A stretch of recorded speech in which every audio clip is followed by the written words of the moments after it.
रोज प्रतिदिन ये पूजन का सामान कथा चालू होने के पहले और बाद में बताया जाएगा। 1 लोटा जल, गेहूं के 21 दाने जिससे वंश वृद्धि के लिए रहें, कमल गट्टे 5 क्योंकि कमल के फूल नहीं मिल पाते इसलिए कमल गट्टे बाबा देवाधिदेव महादेव को चढ़ाने के लिए, चावल साबुत दाने मतलब आखा दाना, चावल टूटा हुआ ना हो, 108 दाने चावल के, काली मिर्च 21, काली तिल 1 चुटकी, धतूरा 1, बेलपत्र 7, शमी के पत्र 7, गुलाब के फूल लाल मिल जाएं तो सबसे अच्छी बात है, 7 ना मिले तो सफेद पुष्प भी चलेंगे कोई से। गोल सुपारी, पूजन की सुपारी 3 क्योंकि 2 गोल सुपारी का गणेश जी गोरा जी बनेगा, 1 सुपारी का संकल्प, जनेऊ का जोड़ा 2, देसी घी का दीपक 2, 1 दिया अखंड चलेगा अभिषेक तक और 1 दिया आरती उतारने के लिए, फल 5, मिठाई प्रसाद जो तुम्हारे घर में हो, गुड़ हो, शक्कर हो या जो आप बाबा को भोग लगाना चाहो आपकी मर्जी, इत्र, पीला चंदन कुछ मात्रा में, मौली, कलेवा नाड़ा जो हाथ में बांधते हैं लच्छा वो, कपूर आरती के लिए, लौंग इलायची बाबा को तांबुल के लिए, पंचामृत थोड़ा सा कटोरी में भी बना ले, थोड़ा सा अलग भी रख लें, दूध, दही, घी, शहद, शक्कर, गंगा जल आदि ये भी रखें, और शिवलिंग बनाकर तैयार रखना। रात्रि को 9 बजे पूजन की थाली लगाकर रखना जिसमें रोली, मौली, चंदन, अबीर, गुलाल सब रखा हुआ हो, ऐसी थाली लगाकर रखना। और बाबा की तैयारी, कोई ब्राह्मण देव, भूदेव, विप्रजन, ब्राह्मण जन अगर आपके परिचित में हो तो उनसे भी आप बुलाकर साथ में ऑनलाइन अभिषेक के साथ में आप कराइए, भाव के साथ में। नहीं मिले ब्राह्मण तो आप खुद घर के, अब की बार रात्रि को 9 बजे इसलिए रखा क्योंकि पुरुष भी आ जाए, क्योंकि वो भी दिन भर दुकान पर बैठते हैं, नौकरी में रहते हैं। हम तो बाबा से ये प्रार्थना करेंगे कि जो अभिषेक में बैठे और जो वो काली मिर्ची समर्पित करे उसकी जिंदगी में कभी कोई बीमारी ना आए, बस इतनी कृपा। प्रथम सुख, पहला सुख कौन सा है? निरोगी काया। दूसरा सुख है घर में आया। हमारे घर में हम स्वयं पार्थिव शिवलिंग का निर्माण करें। 1 घंटे 9 बजे से 10 बजे तक रात्रि को 15 तारीख को ऑनलाइन शिव जी का अभिषेक शिवरात्रि के दिन सावन महीने का होगा। ये भाव के साथ हम अलवर की भूमि से कराएंगे। आप सब अपने अपने घरों में परिवार के साथ आनंद के साथ बैठकर एक उत्साह के साथ में, मुंह उतार कर नहीं, मेरा बाबा शिवरात्रि के दिन तुम्हारे घर में सावन के महीने में आ रहे, खुशी के साथ, खूब आनंद के साथ, उत्साह के साथ में। और टीवी की आवाज तेज कर जिससे शब्द की गुंजान बाहर तक जाए और श्री शिवाय नमस्तुभ्यम बोलते बोलते, नमः शिवाय पंचाक्षर मंत्र ओम नमः शिवाय बोलते बोलते बाबा का सावन महीने का अभिषेक करें। ये बार बार नहीं होता, साल में 1 बार हम लोग कराते हैं और आप लोग साथ में करते हो। घर में मिट्टी का शिवलिंग और विसर्जन करना है। तालाब, सरोवर, बावड़ी, कुआं कहीं जाने की जरूरत नहीं। अपने पास में जो वृक्ष हो, पेड़ हो, मट्टी का कुंडा हो, पौधा लगा हो, वहीं पर विसर्जन भी आप उसी में करें, जिससे हमारी नदी, तालाब, बावड़ी स्वच्छ रहे, पवित्र रहे। विसर्जन भी उसी दिन रात्रि को उसी समय पर बड़े भाव के साथ पूजन के साथ करें। शिव तत्व को जाने क्या मिलता है? सावन की शिवरात्रि का अभिषेक सुख देने वाला आनंद। 15 तारीख को अगर आप अभिषेक करें शिव जी का, दिल में ऐसी उमंग होना चाहिए कि तुम्हारे घर में आज दिवाली है, आज बाबा की कृपा से मेरे घर में लक्ष्मी प्रवेश कर रही है, कुबेर भंडारी प्रवेश कर रहा है, संपदा मेरे घर में प्रवेश कर रही है और मेरा दुख मिटाने के लिए मेरा शंकर, कंकर शंकर, मेरा शिव पार्थिव शिवलिंग के रूप में विराजमान होगा। ये भीतर से उत्साह। शमी पत्र प्रयास करना कि घर में जितने सदस्य हैं प्रत्येक सदस्य का शमी पत्र पर स्पर्श हो जाए, या एक शमी पत्र घर का एक व्यक्ति अवश्य चढ़ाए। उससे जीवन में कहीं मार्ग अवरुद्ध हो रहा है, रुक रहा है, व्यापार रुक रहा है या लक्ष्मी आने से रुक रही है, तो शमी पत्र शिवजी पर शिवरात्रि के दिन कल समर्पित जब अपन करेंगे तो उससे मार्ग खुल जाता है। जैसे बच्चों की पढ़ाई का हो या व्यापार का हो या व्यवसाय का हो। तो शमी पत्र का प्रयास जरूर करिएगा कि सब एक अलग अलग चढ़ाए। मेहमान भी अगर आए हैं तो वो भी अपना शमी पत्र चढ़ाए तो अच्छी बात। शिवरात्रि अभिषेक का फल मुझे मिला। मेरी नौकरी नहीं थी, बाबा देवाधिदेव ने मेरी सरकारी नौकरी लगा दी। उसके लिए मैं बाबा को धन्यवाद करने के लिए आया। जिसने पत्र लिखा है वो हाथ हिला सकती हैं, क्योंकि पत्र उसमें दिख नहीं रहा, वो जरूर रहा। और फिर निवेदन करूंगा, श्रावण महीने की शिवरात्रि, पूरे सावन महीने की महिमा तो आप लोगों को मालूम होगी ना, कि चतुर्मास के 4 महीने अगर आप व्रत नहीं कर सकते, आराधना नहीं कर सकते, पूजन नहीं कर सकते, तो देवाधिदेव महादेव ने अपना एक महीना दिया है। कौन सा महीना? जम के बोलो जरा। श्रावण का महीना दिया। श्रावण के महीने भी पूरे महीने अभिषेक नहीं कर सकते, पूजन नहीं कर सकते, अर्चना नहीं कर सकते, तो देवाधिदेव महादेव ने श्रावण के महीने के सोमवार दिए। क्या दिया है? सोमवार। और अगर श्रावण महीने के सोमवार को भी हम भगवान का अभिषेक नहीं कर सकते, ब्राह्मण देवता को घर में बुलाकर अभिषेक पूजन नहीं करवा सकते, श्रावण महीने में भी अगर 4 या 5 सोमवार पड़ते हैं और इन सोमवार को भी हम भगवान शिव की आराधना नहीं कर सकते, तो देवाधिदेव महादेव की कथा कहती है कि उस महीने भर में शिवरात्रि का वर्णन कर दिया कि कम से कम सावन के महीने की शिवरात्रि के दिन ही पार्थिव शिवलिंग का निर्माण कर पूजन कर अपनी मन की कामना कर देवाधिदेव महादेव की आराधना कर लो, तो पूरे चतुर्मास के पुण्य का फल होता है। एक घर में अगर 4 लोग रह रहे हैं, देवरानी जेठानी सब अलग अलग रह रही है, तो अलग अलग शिवलिंग बनाओ। अगर एक रसोई घर है और उसमें देवर जेठ सब एक ही रसोई घर में भोजन करते हैं, तो एक शिवलिंग का निर्माण करो। जो पूजन की सामग्री बताई है, उस पूजन की सामग्री एक ही शिवलिंग पर सब हाथ लगाकर चढ़ाओ। अगर परिवार में 10 चूल्हे हैं, ऊपर नीचे भोजन बनता है, अलग अलग बनता है, तो फिर 10 शिवलिंग का निर्माण करो। मना 5 चूल्हे हैं तो 5 शिवलिंग का निर्माण करो। घर में अगर तुम्हारे अभी आज मेहमान आए हुए हैं और मेहमान आए हैं, तो उन मेहमानों से भी निवेदन है कि घर के लोग जो शिवलिंग का निर्माण करें, आप उसी का स्पर्श कर उसी में पूजन करो।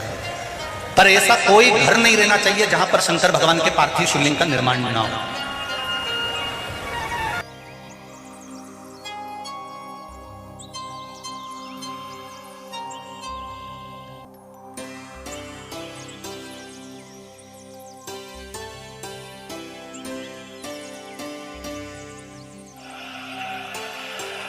मनुष्य का,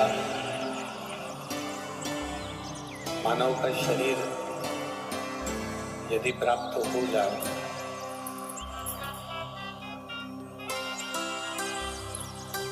तो इस शरीर को व्यर्थ नहीं गवाना। इस शरीर के द्वारा भगवान की अविरल भक्ति को बढ़ाने का प्रयास है। देखिए, शरीर से मंदिर पहुंच जाना, शरीर से कथा में पहुंच जाना, शरीर के द्वारा तीर्थ चले गए, मंदिर चले गए, चले गए, मंदिर पहुंच गए, कथा में पहुंच गए, तीर्थ पहुंच गए, ये एक अलग प्रसंग है।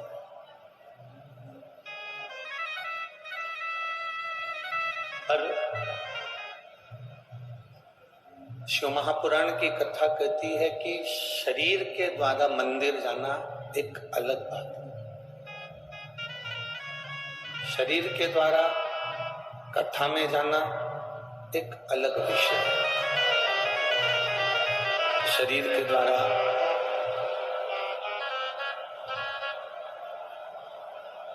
तीर्थ जाना एक अलग विषय है। पर शिव कथा कहती है कि शरीर से ज्यादा जरूरी है आपका मन, आपका चित्त, आपकी बुद्धि परमात्मा की शरणागति तक जा, भगवान की कथा तक जा, भगवान के भजन तक पहुंचे। पीछे आवाज नहीं जा रही आशीष?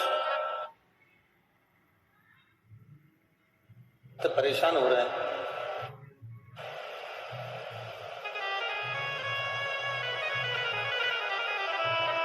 शिव भक्ति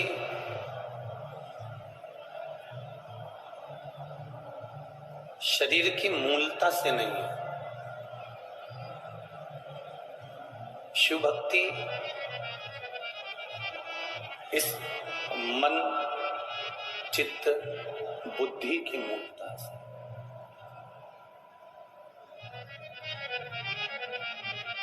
एक बार हमने कथा में पहले वर्णन किया था, जिक्र करते हैं कि एक शरीर के द्वारा जल चढ़ाना, शरीर के द्वारा जल समर्पित करना, और एक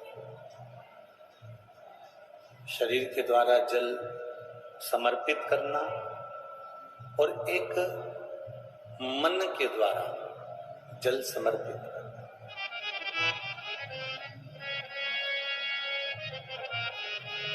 बड़े सावधानी से समझिएगा इस कथा को, जो तुम्हारी जिंदगी बनाने वाली है।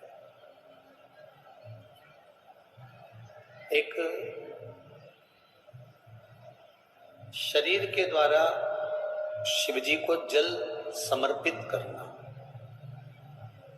शिवजी को जल चढ़ाना, और एक मन के द्वारा भगवान शंकर को जल समर्पित करना।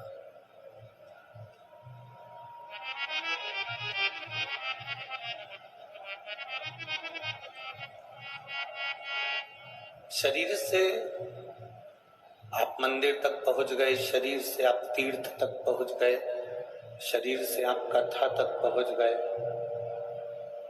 पर यदि ये मन, ये हृदय, ये चित्त आपका मंदिर तक नहीं गया है, भगवान की शरणागति तक पहुंचा ही नहीं,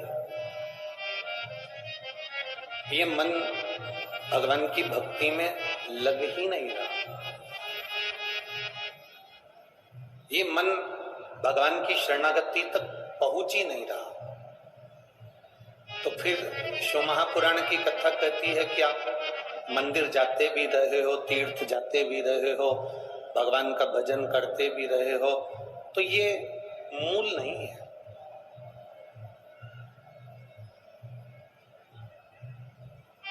इस मन को, इस चित्त को, इस हृदय को परमात्मा की शरणागति तक लेकर जाना है।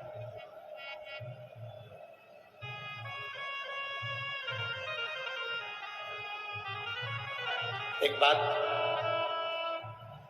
कल किसी ने एक प्रश्न लिखकर भेजा था, जिस भवन में हम लोग ठहरे हैं उसमें वो पत्र रखा हुआ है। किसी ने पत्र में लिखकर भेजा कि गुरुजी, किसी ने कहा कि शिव पुराण में जाओ तो चप्पल जूता पहनकर मत जाओ, आपका क्या कहना है? उस पत्र का जवाब मूल हम यही कहेंगे कि कथा में जाओ, जूता पहन कर जाओ, मना नहीं है, पर कथा में जाओ तो अहंकार पहनकर मत जाओ। बस ये शिव पुराण की कथा है।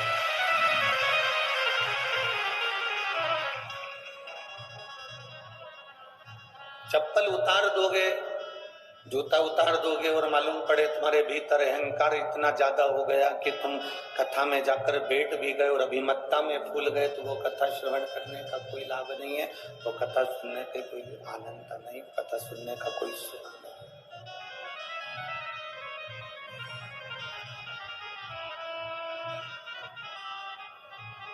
भगवान के पास जब हम जाएं, भगवान की शरणागति में जब हम जाएं, पाँव में जूता है नहीं है, पाँव में चप्पल है नहीं है, उससे कोई फर्क नहीं पड़ता, पर मूल है कि तुम्हारे अंदर का अहंकार, तुम बाहर